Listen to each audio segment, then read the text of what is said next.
बांग्लादेश में हो क्या रहा है? क्या साजिशें चल रही हैं भारत के खिलाफ, दुनिया के खिलाफ? मोहम्मद यूनुस अमेरिका की डेमोक्रेटिक डिस्पेंसेशन के डार्लिंग थे, चहेते थे।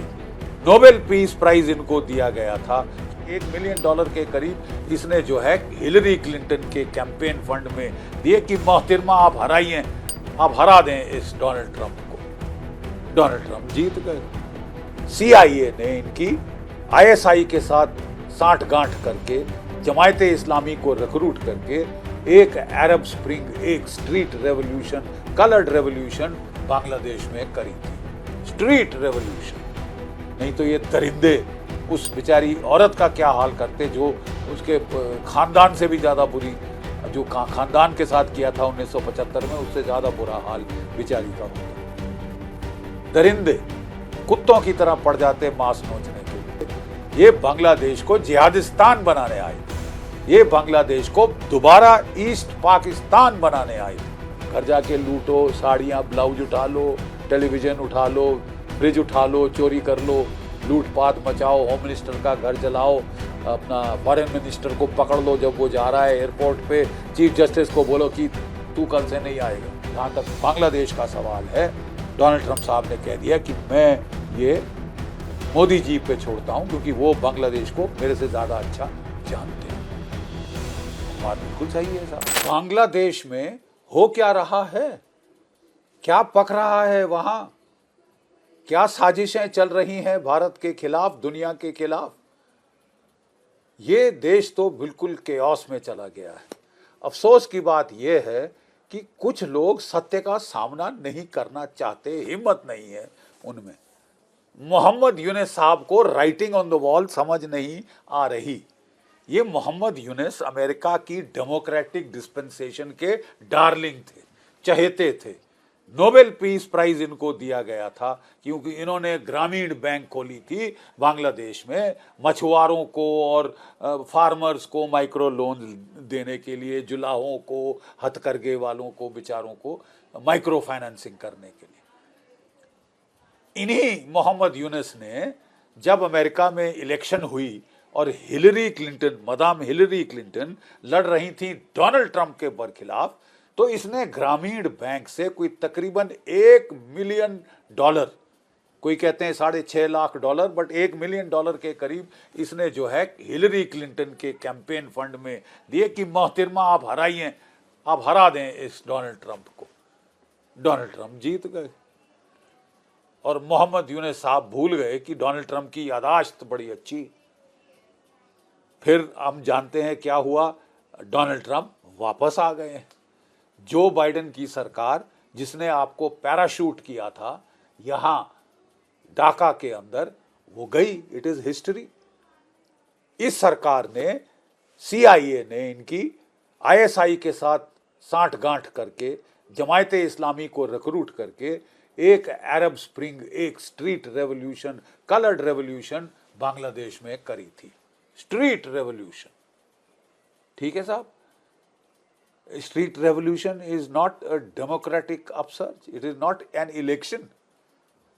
हमने भी स्ट्रीट रेवोल्यूशन देखी है अल्जीरिया में, तुनिसिया में, इजिप्ट में। क्या हुआ उनका? कौन सा प्रजातंत्र वहां पे आया है? वो सिर्फ डिस्टेबलाइज करने का चारा था, एक तरीका था, वो उन्होंने किया और उस देश को सत्यानाश कर दिया। इन देशों का वहां वापस फौज राज कर रही है इजिप्ट के अंदर।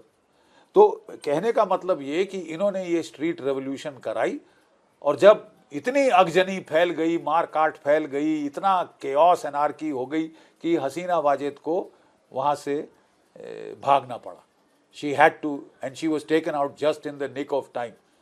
नहीं तो ये दरिंदे उस बेचारी औरत का क्या हाल करते जो उसके खानदान से भी ज्यादा बुरी, जो खानदान के साथ किया था 1975 में, उससे ज्यादा बुरा हाल बेचारी का होता।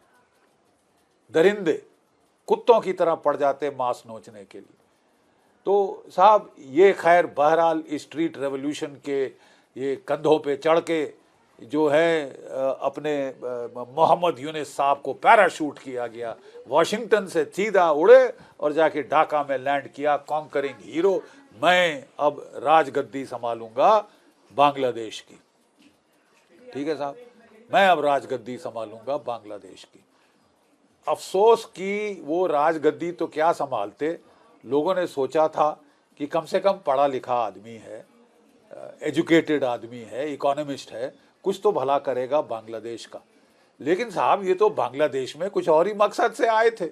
ये बांग्लादेश को जिहादिस्तान बनाने आए थे, ये बांग्लादेश को दोबारा ईस्ट पाकिस्तान बनाने आए थे, ये जो लिबरेशन मूवमेंट का नामो निशान मिटा देना चाहते थे कि हम तो पाकिस्तान के चहेते हैं, हम तो पाकिस्तान की फौज के बूट के नीचे रहना ही हमारी जिंदगी में हमको शोभा देता है।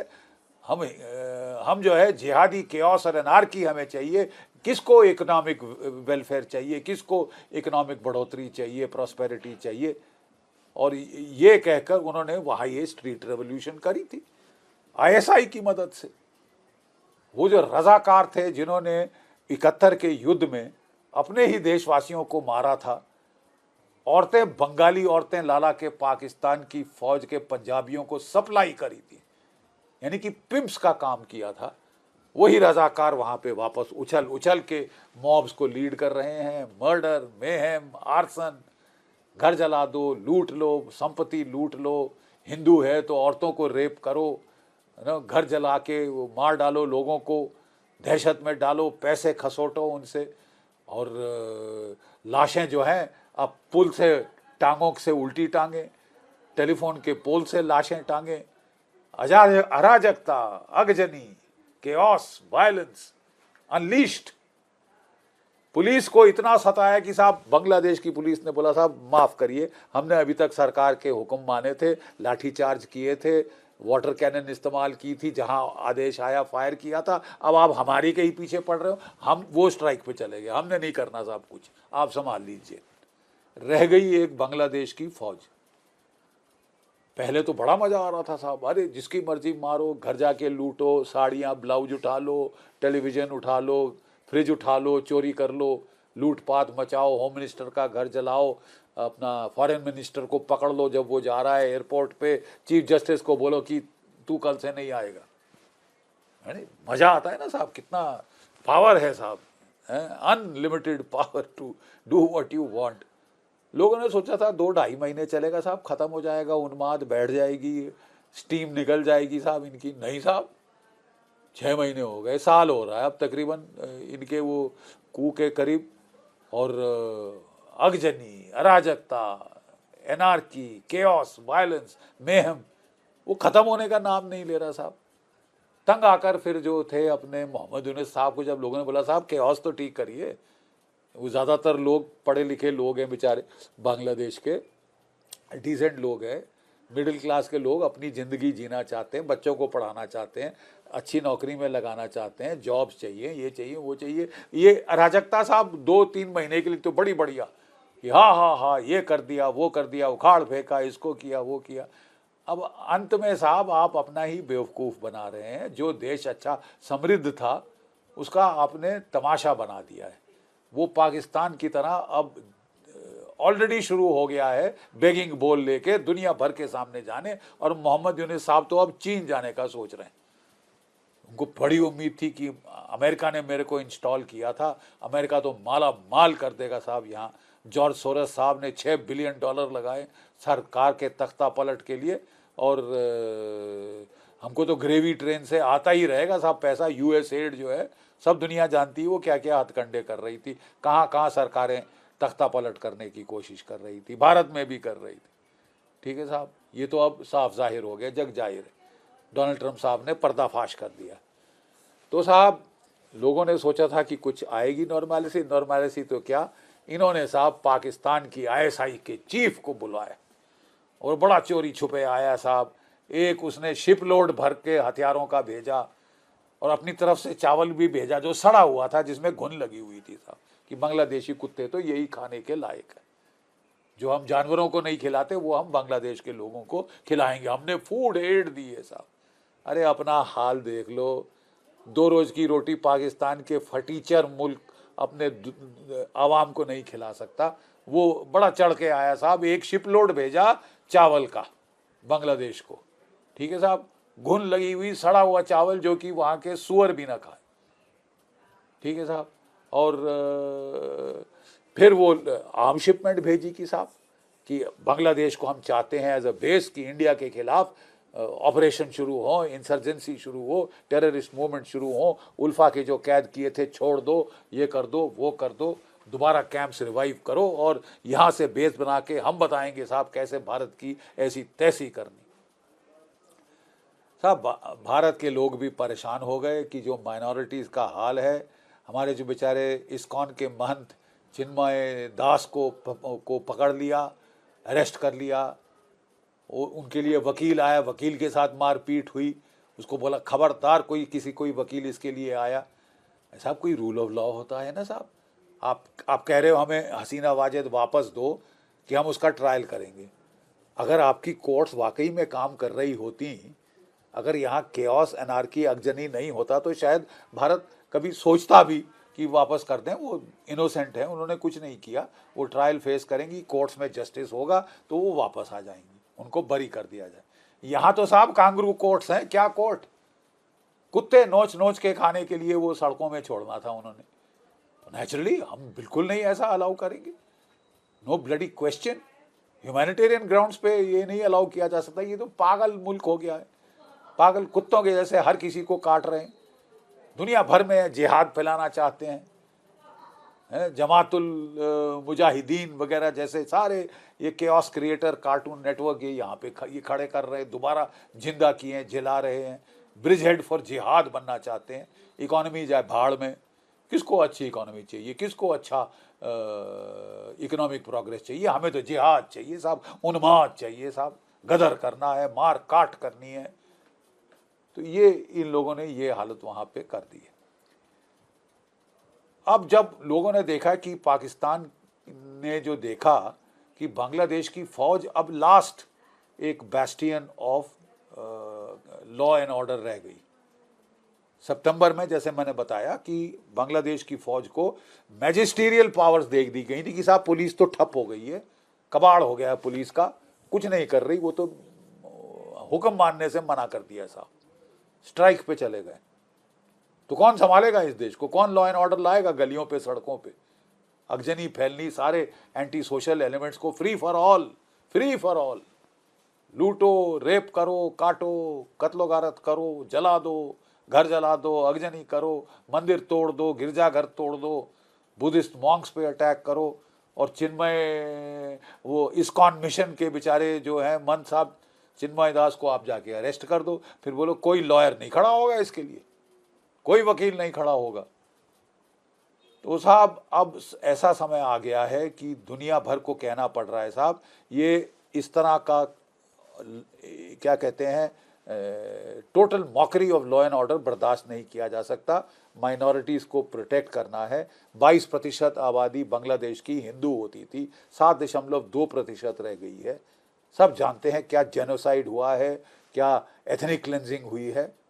अब ये सब जो बाकी बचे के पीछे हाथ धो के पड़ गए, कमीनों की तरह, कुत्तों की तरह मार काट करना चाहते हैं, औरतों का बलात्कार करना चाहते हैं, महंतों को डाल के जेल में डाल रहे हैं। अब तो भारत की आरएसएस, सबसे पहले तुलसी गैबर्ड ने आवाज़ उठाई, प्रैक्टिसिंग हिंदू है, हेड ऑफ इंटेलिजेंस है यूनाइटेड स्टेट्स की, और अभी भारत में आई थी यही चीज़ें डिस्कस करने। और अब हमें उम्मीद है कि वाइस प्रेसिडेंट वांस आएंगे, उनकी भी श्रीमती भारतीय मूल की हैं, बड़ी खुशी होगी हमें कि वो दोनों यहाँ पे आएंगे। उसके बाद नेशनल सिक्योरिटी एडवाइज़र के आने का है, और जो माइक वॉल्ट्स, और उसके पश्चात जो उनके डिफेंस सेक्रेटरी हैं पीटर हेग्सेथ, उनके भी आने का है, पीट हेग्सेथ, वो भी भारतवर्ष आ रहे हैं, क्योंकि डोनाल्ड ट्रंप की सरकार, उनके भारत के साथ ताल्लुकात बहुत अच्छे हैं। जहाँ तक बांग्लादेश का सवाल है, डोनाल्ड ट्रंप साहब ने कह दिया कि मैं ये मोदी जी पे छोड़ता हूँ, क्योंकि वो बांग्लादेश को मेरे से ज़्यादा अच्छा जानते हैं। और बात बिल्कुल सही है साहब। बीच में लोग परेशान हो गए इस अपस्टार्ट मुल्क से, और उन्होंने कहा कि साहब देखिए अभी तो हम बड़ा अच्छा पेश आ रहे थे क्योंकि हसीना वाजेद आपकी प्रधानमंत्री थी, उनके चलते हमने साहब कोई रिटेलिएट नहीं किया, रिस्पॉन्ड नहीं किया। जब आपके स्मगलर दादागिरी करते थे हमारे बीएसएफ के साथ, उनको आदेश दिए कि मत करो, डोंट ओपन फायर। मतलब कि हद से ज़्यादा जब ये लोग बढ़ रहे थे तब भी बोला गया कि नहीं, Hasina Wajed she is pro Indian, इसके लिए मत करो। लेकिन साहब आपने हसीना वाजेद को वहाँ से उठा के फेंका है बाहर, ठीक है साहब। अब कोई ऐसा रिस्ट्रेनिंग फैक्टर नहीं रह गया। क्या वजह है कि भारत भी आपने जो करोड़ों इलीगल माइग्रेंट्स भेजे हैं उनको आइडेंटिफाई करे और वापस आपके ना भेजे, जैसे कि अमेरिका भेज रहा है। हमारे भारतीय लोग जो इलीगली गए थे उठा के पटक दिए वापस यहाँ। तो आपके साथ ऐसा क्यों नहीं होना चाहिए?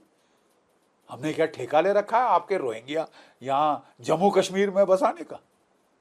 और कोई जगह नहीं मिली आपको। सो द थिंग इज कि बांग्लादेश जो है इज करीनिंग आउट ऑफ कंट्रोल, फिर लोगों ने धमकी दी कि साहब हम इनकी सिलीगुड़ी कॉरिडोर चौड़ी कर देंगे, चिकन नेक की एलिफेंट नेक बना देंगे अगर ज़्यादा दादागिरी करोगे। लड़ाई ही करनी तो फिर हम बताएं आपको। और आपकी भी और सारी कॉरिडोर्स हैं, ये चकमा हिल ट्रैक्स में और नीचे। हाँ, हम भी ग्रेटर त्रिपुरा बना सकते हैं, ज़्यादा आपको इतना लड़ने का शौक आ रहा है तो साहब बड़े डर गए। तुर्की से ड्रोन मंगाए कि हम आपकी ऐसी तैसी कर देंगे, 12 ड्रोन आ गए। हिंदुस्तान की एयरफोर्स को हम ज़मीन में गाड़ देंगे टाइप्स, 12 बरकत तैयार ड्रोन। अच्छा, वहाँ तुर्की में गदर हो रहा है आज के दिन। और फिर साहब ये हम पाकिस्तान के जर्नल को बुलाया साहब कि आप ज़रा देखो साहब रंगपुर का इलाका, ये हिंदुस्तानी हमें धमका रहे हैं कि ले लेंगे। क्या कर लेगा पाकिस्तान? क्या कर लेगा पाकिस्तान रंगपुर बचाने के लिए? वो अपने आप को बचा ले पहले बलूच लिबरेशन आर्मी से, और जो कि तहरीक तालिबान पाकिस्तान है, और जो तालिबान है अफ़गानिस्तान की, और जो सिंधी हैं, जो शिया हैं, जो गिलगिट बाल्टिस्तान के लोग हैं जो बिल्कुल रिवोल्ट में हैं, उनसे बचा लो साहब पहले, फिर आगे बचाना रंगपुर यहाँ का। हम भी देखेंगे कैसे बचाते हो आप, जिंदा नहीं जाओगे दो पैर पे वापस। तो उनको बुला रहे, मतलब आप हेकड़ी देखिए साहब। और अब जो है सब जगह से मार खा के, बड़ी उम्मीद थी कि $6 बिलियन तो जॉर्ज सोरेस ने दिए थे तख्ता पलट के लिए, अब तो हमको माला माल कर देगा। ठीक है साहब, ये जो स्टूडेंट लीडर थे ना, ये बड़े खुश हो रहे थे कि लाल टपक रही थी साहब कि अब हमको अमेरिका के डॉलर मिलेंगे। ठेंगा मिलेगा तुमको, ठेंगा मिलेगा। तख्ता पलट हो गया आपके चाहते जो बाइडेन साहब का वहाँ पे, और वो इतिहास के पन्नों में गायब हो गए। अब डोनाल्ड ट्रंप इंचार्ज हैं, और डोनाल्ड ट्रंप के खिलाफ आपने इलेक्शन कैंपेन के लिए कोई $6 लाख दिए थे, $1 मिलियन दिए थे, अब वो आपको महंगे पड़ेंगे। ठीक है साहब। तो वहाँ पे मैंने पहले बताया कि उन्होंने कू ट्राई किया, ये पाकिस्तान की मदद से ISI ने। उन्होंने बोला जो lieutenant general national defence college के कमांडेंट हैं बांग्लादेश में, वो बड़े जिहादी वृत्ति के आदमी हैं, कट्टर हैं, बड़े कट्टरपंथी, उनको जो है बोलो कू करें और चीफ बन जाए। पूरा सपोर्ट देगी बांग्लादेश आर्मी। सिरस्वा सपोर्ट नहीं दिया, हम लोगों को पता चल गया भारत ने टिप ऑफ कर दिया बांग्लादेश के आर्मी चीफ को कि साहब आपके खिलाफ ये षड्यंत्र हो रहा है। वो भी, उनके भी अपने सोर्सेज थे, उन्होंने फटाक से एकदम रिमूव फ्रॉम कमांड किया ये लेफ्टिनेंट जनरल कमांडेंट साहब जो NDC के थे, और उनको हाउस अरेस्ट में डाला हुआ है। अब साहब ये जो अपस्टार्ट जो उचकू चौधरी जो हमारे स्टूडेंट लीडर थे, और खासकर 2 नाम जो बड़े उभर कर आ रहे हैं, वो एक है साहब हसमत अब्दुल्ला और महफूज आलम, और एक पिनाकी साहब वो जो है पेरिस से बड़ी ट्वीटिंग कर रहे हैं। ठीक है, तो इन्होंने साहब बोला कि हमको कैंटोनमेंट ने बुलाया था, कैंटोनमेंट कोड वर्ड है आर्मी के लिए, और कहा था कि साहब आप एक्सेप्ट करो एक सैनिटाइज्ड अवामी लीग, एक क्लेंज्ड अवामी लीग को एक्सेप्ट कर लो। आर्मी ने बोला बकवास करते हैं, हमने कुछ ऐसा नहीं किया, हम इनसे बात करने को राजी नहीं। और तो फिर साहब इन्होंने ढाका यूनिवर्सिटी में कैंपेन शुरू किया कि ये जो बांग्लादेश का आर्मी चीफ है, ये जो वक्रम जो है आर्मी चीफ है बांग्लादेश का, ये प्रो इंडिया है, ये रिश्तेदार है हसीना वाजेद का, इसको उखाड़ फेंको, इसका तख्ता पलटो, जैसे कि हमने बाकी सबको भगाया है वो सब, हम बांग्लादेश आर्मी की भी अब ऐसी तैसी करने को लगेंगे, क्योंकि ये लास्ट बेस्टियन है लॉ एंड ऑर्डर की। ये चली गई तो साहब हम लूटपाट मचा सकते हैं, अराजकता अगजनी टोटल बांग्लादेश में हो जाएगी, anarchy and disorder, it will cease to be a nation, functional nation state. ये इनकी उम्मीद है साहब। तो ये 2 टके के जो लीडरान अपने आप को बना रहे थे, इन्होंने वहाँ पे कू की बातचीत शुरू की है, आर्मी चीफ को हटाने के लिए प्रोपेगेंडा शुरू किया है ज़मान वक्त के बरखिलाफ़ कि वो भारत का आदमी है, ये वो इत्यादि इत्यादि। They are trying to bring the Bangladesh army into hatred. Police को तो उन्होंने वैसे ख़त्म कर दिया है, उसका मनोबल तोड़ के छोड़ा है, अब वो आर्मी के पीछे हाथ धो के पड़े हैं ये स्टूडेंट लीडर। कच्ची गोलियां बांग्लादेश के आर्मी चीफ ने भी नहीं खेली हैं, उन्होंने तमाम जो अपने फॉर्मेशन हैं वहाँ से armoured units, armoured personal carriers वगैरह बुला के ढाका में लगाए, क्योंकि ये कह रहे थे कि हम चढ़ाई करेंगे कंटोनमेंट पे, ढाका पे, और हम खुना खच्चर कर देंगे बांग्लादेश की आर्मी का, लाठी पत्थर से उन्हें ख़त्म कर देंगे। क्योंकि वो तिएनअनमेन स्क्वायर नहीं करना चाहते, वो हमको डिसेंसी दिखा रहे हैं, तो हम डिसेंसी का पूरा फ़ायदा उठा के जो आखिरी लॉ एंड ऑर्डर का ज़रिया है बांग्लादेश में, उसे खलास कर देना चाहते हैं। और इसके चलते उन्होंने ढाका यूनिवर्सिटी में तमाशे शुरू किए हैं। सारी जगह बांग्लादेश की आर्मी अब कंटोनमेंट के आसपास आ गई है, उन्होंने पेट्रोलिंग शुरू कर दी है और बोला है अभी तक हम ढाका यूनिवर्सिटी में एंटर नहीं करेंगे, लेकिन साहब ये मत भूलिए कि हमारे पास मैजिस्टेरियल पावर्स हैं और हम आपको अरेस्ट कर सकते हैं अगर आप आर्मी को इनटू हेट्रेड लाना चाहें with the people of Bangladesh. ये जुर्म है, किसी भी देश में जुर्म है अपनी आर्मी के बरखिलाफ hatred, to bring the army into hatred एक जुर्म है कानूनी। और इसके ऊपर ये जो उचकू चौधरी जो हैं, ये स्टूडेंट लीडर 2 टके के, कुछ दिन पहले तो ये स्वीडन के लिए बिजनेस क्लास टिकट अपनी और अपनी फैमिलियों की बुक कर रहे थे कि साहब भागने का टाइम आ गया है। वाकई भागने का टाइम आ गया है। आप लोग देखो, अब मोहम्मद यूनुस साहब चीन जाना चाहते हैं, अमेरिका से तो बिल्कुल उदासीन हो गए हैं और अब तो डर लग रहा है कि अमेरिका क्या करेगा उनके बरखिलाफ़। जिसने उनको इंस्टॉल किया वो उखाड़ भी सकता है, ये ताकत है अमेरिका के पास। और अमेरिका ने तो ये सारा जिम्मा भारतवर्ष को दे दिया है और अब ये चीन के पास जाना चाहते हैं कि मैं चीन को बोलूं कि साहब रोहिंग्या बड़े प्यारे हैं, आप रोहिंग्यास को पाल ले, आप रोहिंग्यास को ले ले वगैरह वगैरह, आप मुझे पैसा दें। कोई, मैं तो फटीचर हो गया हूँ, 2 कौड़ी की नहीं कहीं बची, इंडिया से पंगे लिए थे तो मेरी जो ये रेडीमेड गारमेंट इंडस्ट्री तबाह हो गई, जिससे बिलियंस ऑफ डॉलर कमा रहे थे। सारा रॉ मटेरियल इंडिया से आता है। तो साहब अब जो है बड़ा नाजुक स्थिति है बांग्लादेश में। ये जो ISI की हथकंडे वहाँ अभी भी चल रहे हैं, वो अभी भी डिस्टेबलाइज करना चाहते हैं। उनको फ़ायदा तब होगा जबकि पूर्ण केओस वो बांग्लादेश में हो जाए। Absolute destruction of law and order and neutralisation of the Bangladesh army, it's breakup into factions and fragments. तब वो बड़े खुश होंगे कि अब जिहादिस्तान बन गया बांग्लादेश, हमसे भी अच्छा जिहादिस्तान, क्योंकि वहाँ तो काफ़ी FATF वगैरह लगे हैं।